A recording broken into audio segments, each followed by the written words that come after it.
Now his friends knew everything there was to know about LSD, and now they were going to introduce him.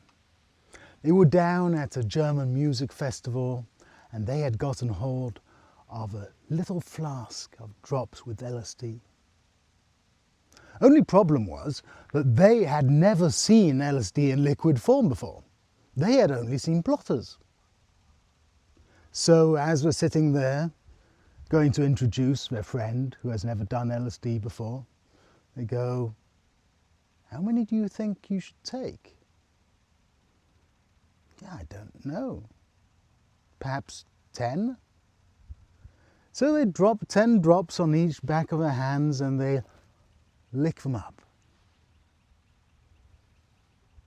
After approximately 30 minutes, one of the friends says to the other, "I don't feel anything, do you?" And the friend goes, No. Perhaps they weren't as strong as we thought." And so they decided to take another 20 drops. So they dropped out 20 drops on the back of every hand and again licked them up. And just as they had licked the second batch up, the 20, the first 10, they hit. It had been quite a few years since that experience when I met this man. And he said that that was not an experience that he would have wished on his worst enemy. He was drifting between heaven and hell. And when he was in hell, it was absolute anguish. It was purgatory. It was just being ripped apart. But equally blissful was heaven, being just surrounded by love, whole. That trip lasted several days. And when he came out of it, he described it as he came out of it in a state of Buddha,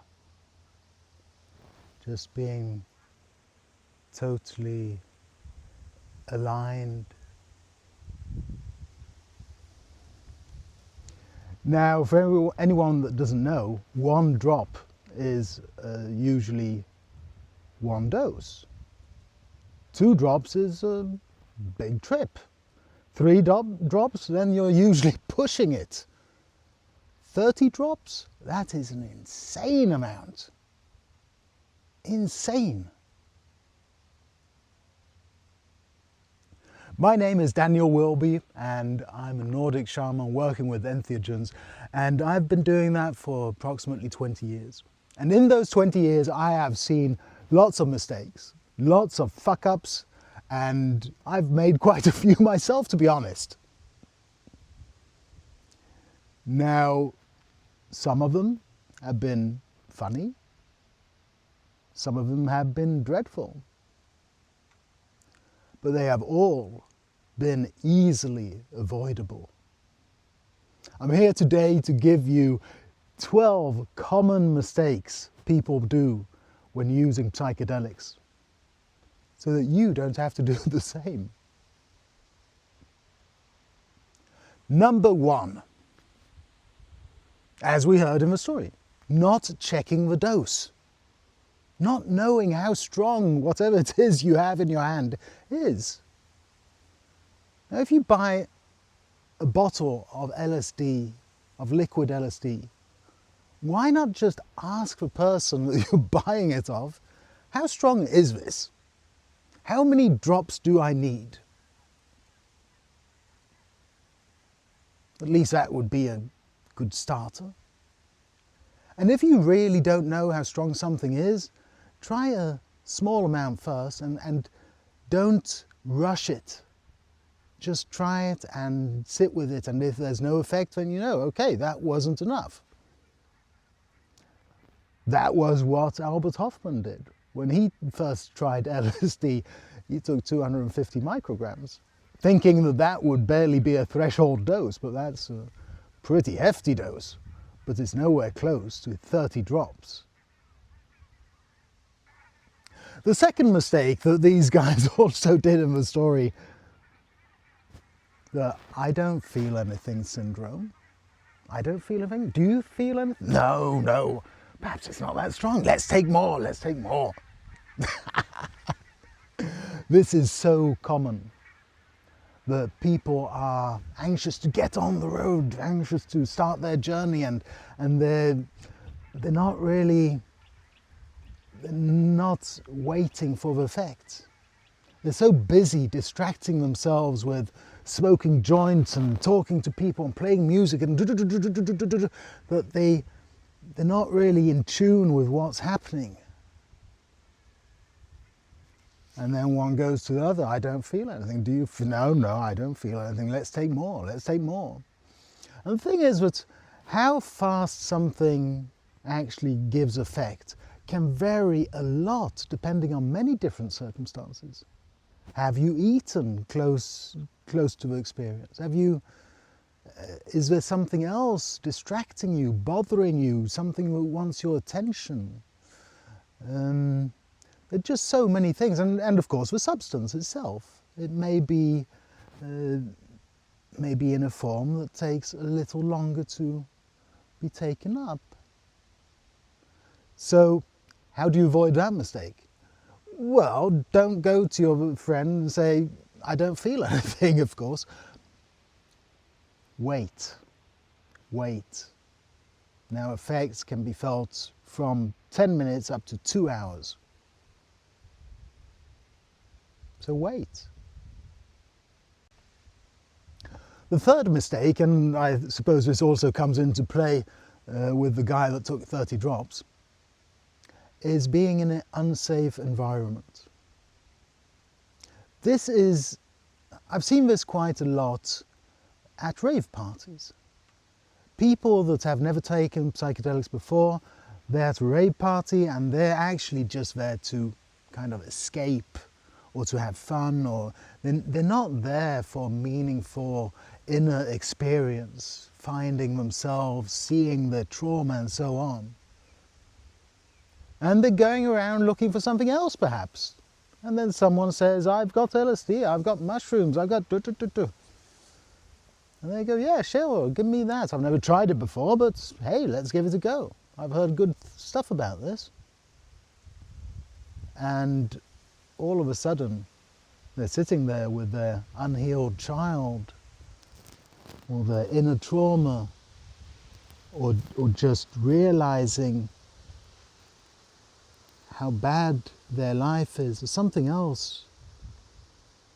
And they look around, and there's no safety in the space.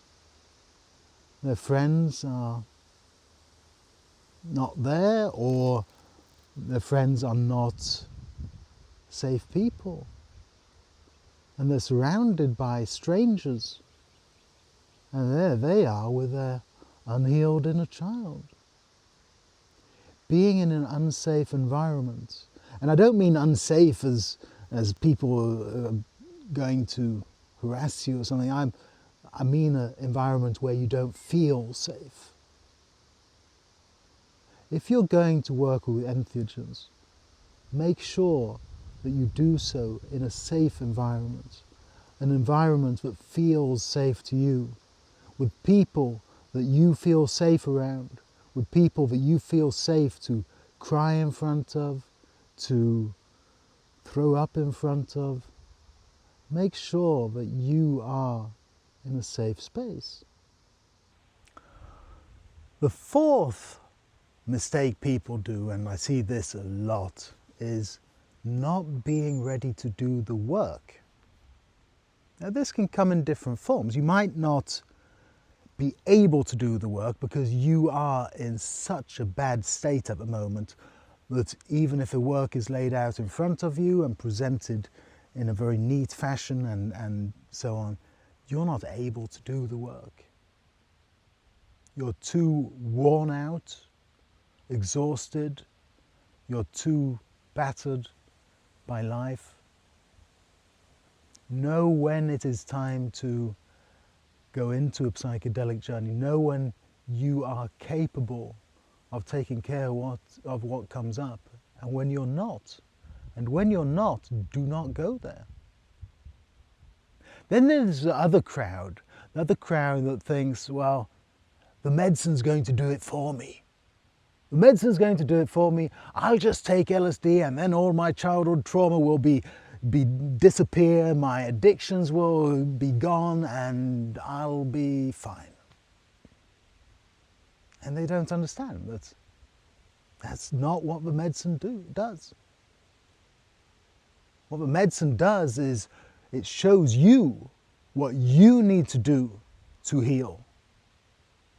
It won't heal you, it won't heal it for you, it won't do the work for you. It will show you the path, but then it is up to you to walk it.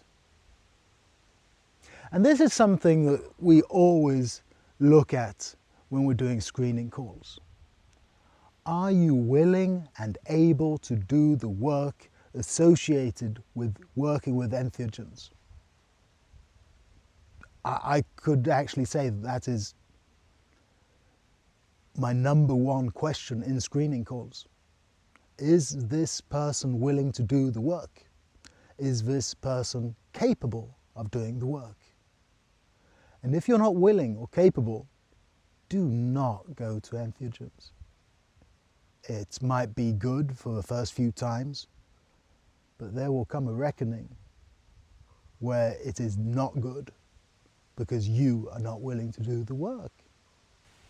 Mistake number 5, going into it with no intention, no preparation, not really thinking about why am I doing this. I would say that is also one of the most important questions when working with entheogens, that you should ask yourself, why am I doing this?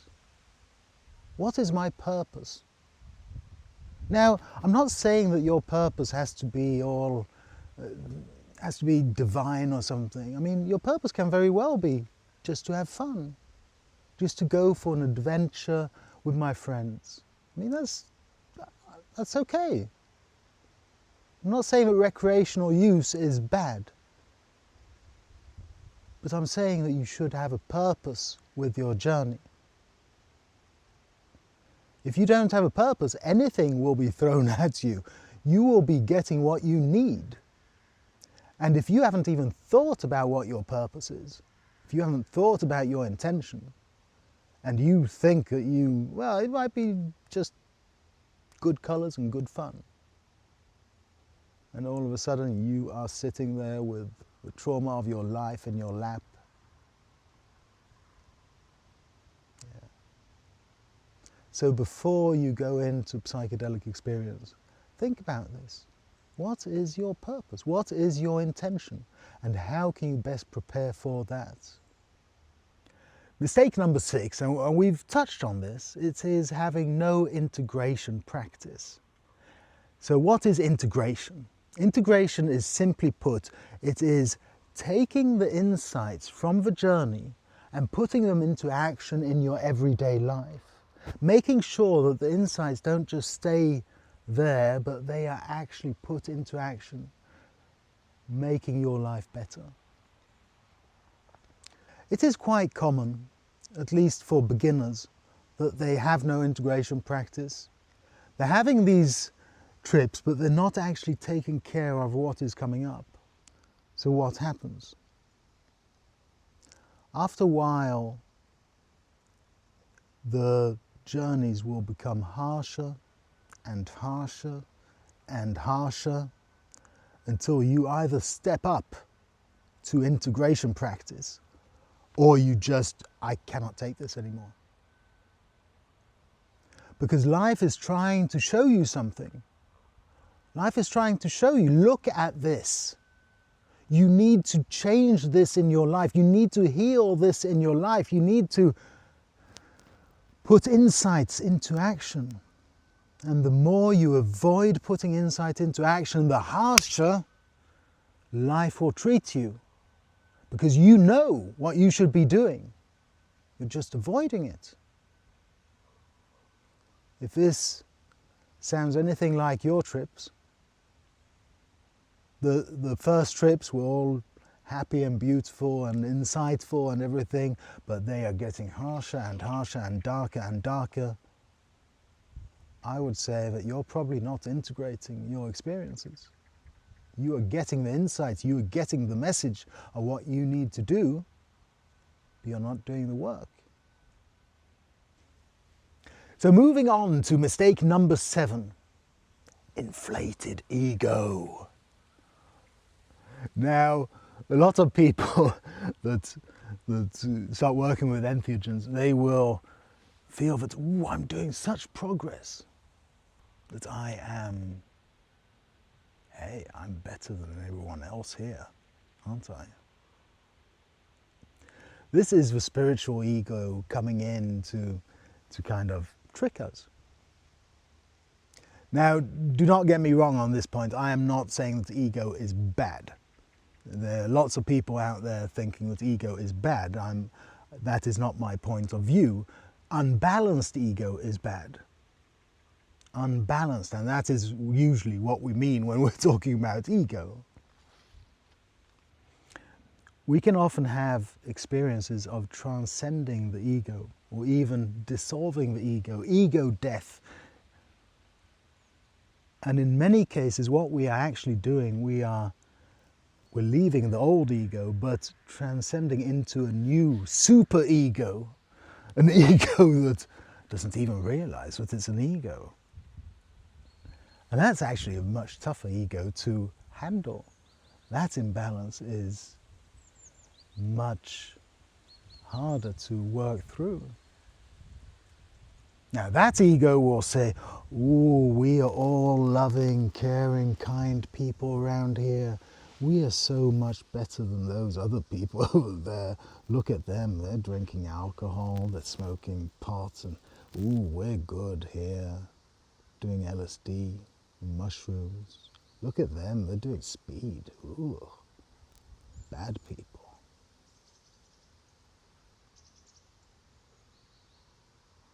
Because in essence, we all one. How do we even avoid this trap? To be honest, I don't know if it is avoidable or if we just have to work through it.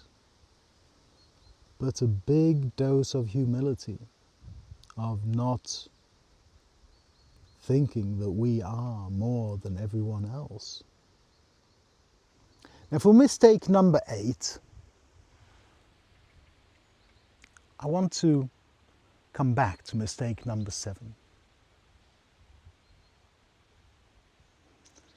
I've met quite a few of these people, but I'm thinking of one in particular that came out of an ayahuasca ceremony. And she was all, ayahuasca told me that I am special. Ayahuasca told me that I am special and that I am here to share my gift with the world. Now she took this as thinking that she's the new Messiah or something, that she has the answers and that she will save us all, preaching to us.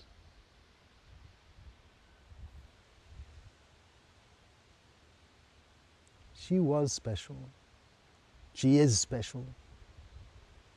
And she is here to share her gift with the world, as we all are.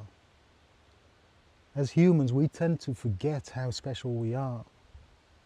We come into this world, into this flesh, and we start thinking that we're not worth this experience.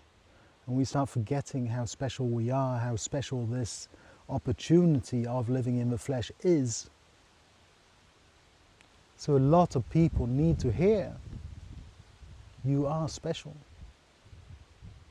And if you're one of them, I want to tell you, you are special. We are all better off because you are here. And whatever you have within you, please share it with the world. But as I'm saying these words, understand that that does not mean that you are the next Messiah, that you are here to preach to everyone about how they should live their lives, about how they should walk their path. They are also special, just as you are. And this is kind of a problem some do face when they come out of a journey,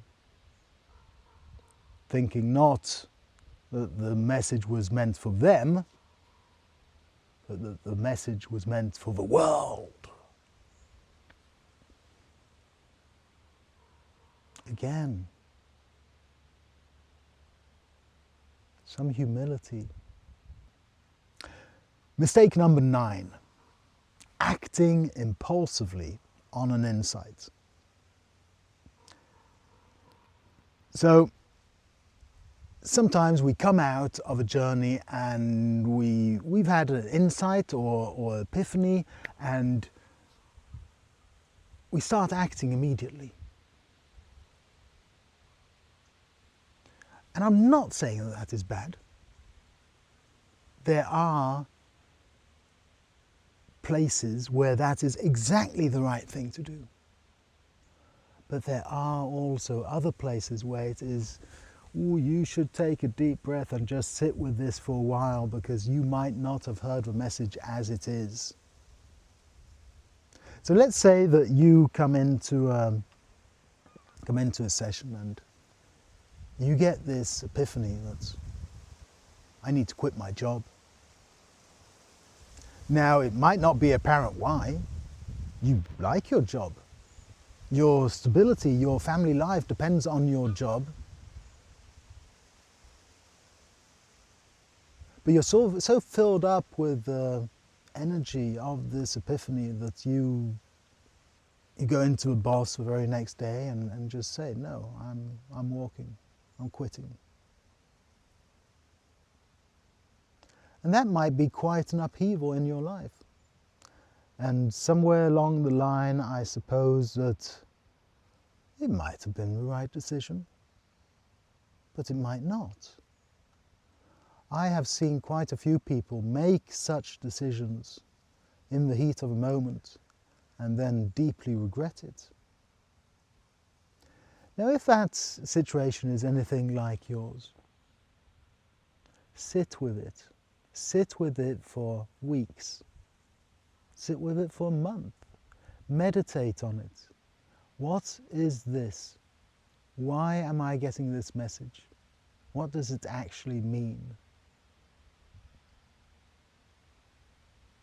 Now, there are other situations. Now, let's say that you are on the brink of exhaustion, of burnout, and you know that you need to change things in your life, and you have long suspected that you would actually need to quit your job, but you haven't had the courage to do it.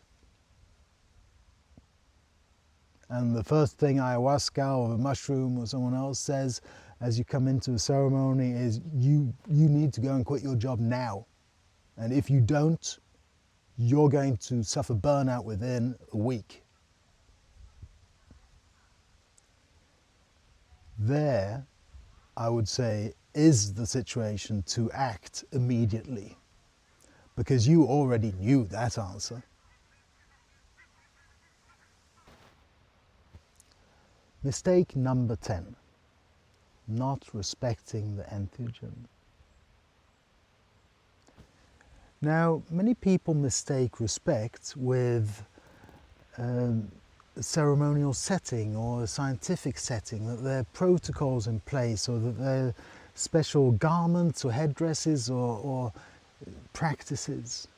Now, in the best of worlds, those are parts of showing respect.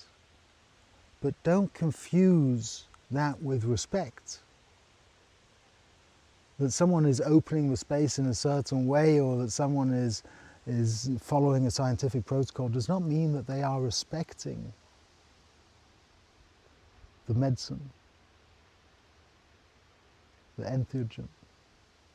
So what is respect? Well, respect is approaching it as an entheogen, as a guide, as a teacher, if we're talking about plant medicines. Approach it as the teacher that it is, not as a substance.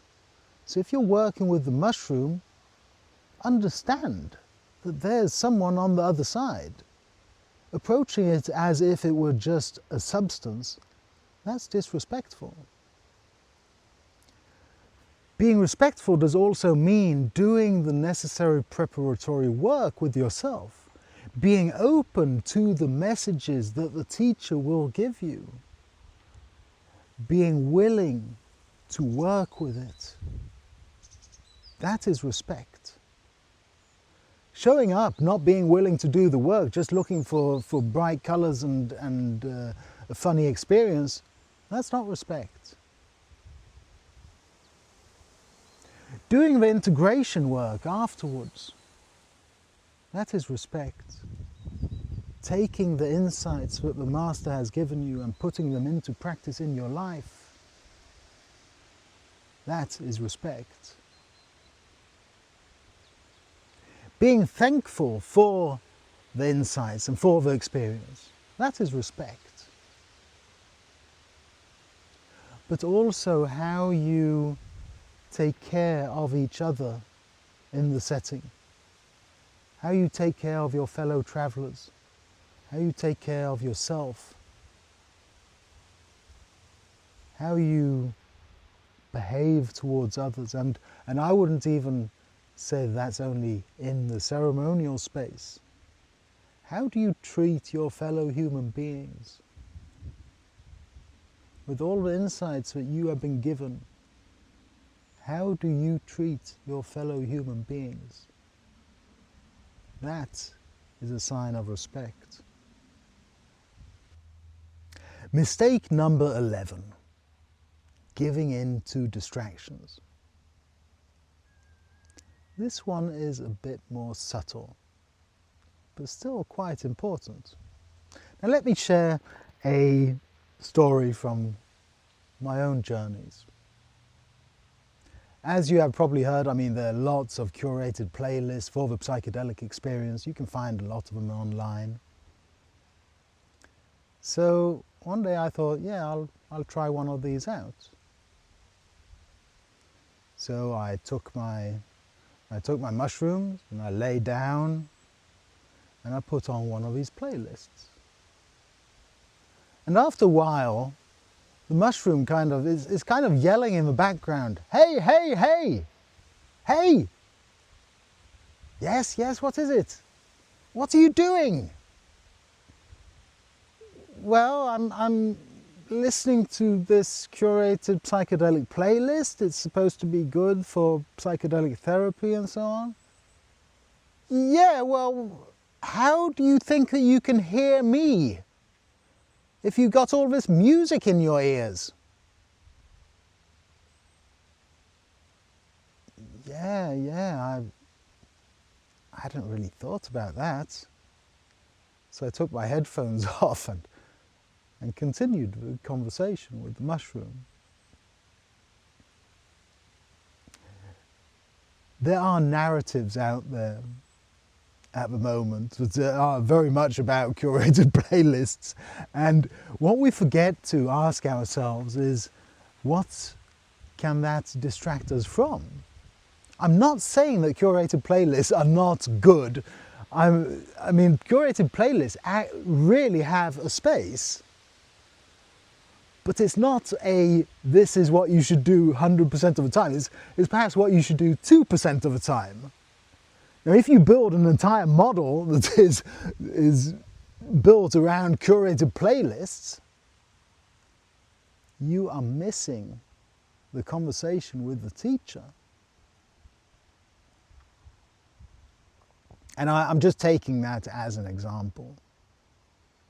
And really, I do not want you to hear that Daniel thinks that music isn't good. It's absolutely wonderful in many cases, a curated playlist included. But sometimes what we're doing, we're actually distracting ourselves. We're distracting ourselves from the conversations that we should be having by fiddling around with everything else outside of ourselves.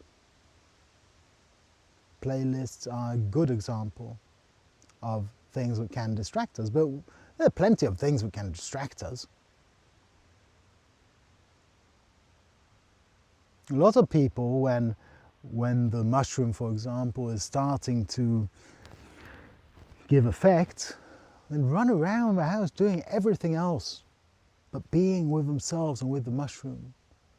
They will be putting on music, turning off music, making tea, just talking bullshit with their friends and playing with their phones and whatever they have to do except be present in that moment with the master. Distractions, distractions, distractions. We as human beings are really good at distracting ourselves. Now, mistake number 12, pushing entheogens onto others.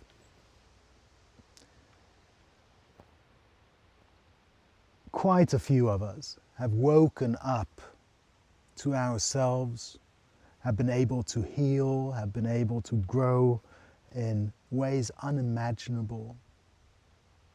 And of course, when something that magical happens to us, what do we want to do? We want to go out and tell the world. We want to go out and save the world. And one of the things that we often get is, if everyone took this, if everyone did this journey, the world would be a perfect place. And that thought isn't totally unfounded. If more people did these kind of journeys, these inner journeys, working through their own trauma and so on, the world would really be a better place. It would. And I wish that more people would gain access so that they could heal themselves and grow in ways that the world desperately needs at the moment. But thinking that LSD or mushrooms or ayahuasca is for everyone, no, it is not. It is absolutely not. Some people should not go close to these masters, teachers and medicines. They're not ready. They're not ready to see themselves and to work on themselves in the way that these masters need us to do.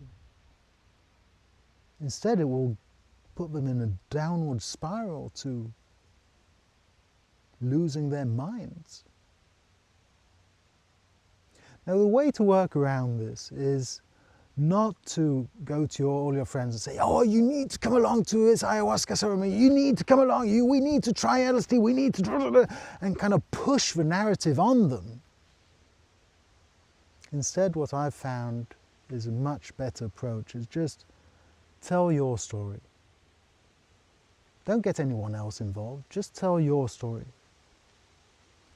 And certain people will feel within themselves that what Daniel is talking about now, that applies to me. I need that. I need what he is talking about. They might even feel a yearning or a calling from within. I need that. And they will naturally come to you and say, please help me have that experience also. And that is when you invite them along. Other people will hear the same story and they will go, I am so happy for Daniel. I'm so happy for Daniel's healing, but I do not want that journey. That journey is just, oh, no, I do not want anything like that. Good. Good. I often hold lectures on working with entheogens, and some of the best responses that I have ever had, it is when people come to me afterwards and say, Yeah, I've been talking with my friend and I had agreed to come along for an ayahuasca retreat or whatever, but after hearing you now, I know that no, that is not my path. That is not suitable for me. So thank you for sharing your knowledge, but I do not want to be part of that journey. That is the very best response that I can ever get. Not just leading people into it, but leading those that shouldn't be there out of it. Now, as you can hear, these 12 mistakes, at least most of them, are completely avoidable. Completely avoidable. Most of them are just so easy to avoid by proper planning, by just thinking things through. Some are a bit trickier, like inflated ego. That's a trickier one. But there's still things that you can do and think about, and approaches that you can adopt that can make your transition through it easier. But if you avoid these mistakes and you come to the teacher and the medicine with an open heart, willing to do your work, it will meet you there in respect, and it will give you the insights and the tools that you need to move forward. And when you appreciate what you have been given and put those insights into action in your life, you will find positive change. I want to say one last thing. We all make mistakes. We all fuck up. That's part of being human. I wasn't able to make a video about the 12 most common mistakes by never making any mistakes. I've made tons of mistakes.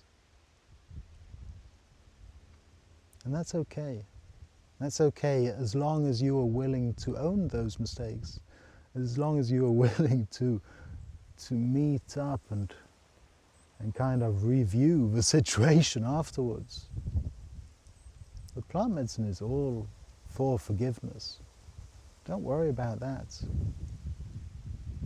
So if you feel, after having heard these 12 mistakes, that you've made a bunch of them, I want to tell you, I have too. I have too. And that's okay. But moving forward, let's agree that we will try to make less in the future and try to help others not to make the same mistakes when we can. If this video resonates with you and you want to go deeper, then reach out. I'm sure that wherever you are, there's a next step that we could take together.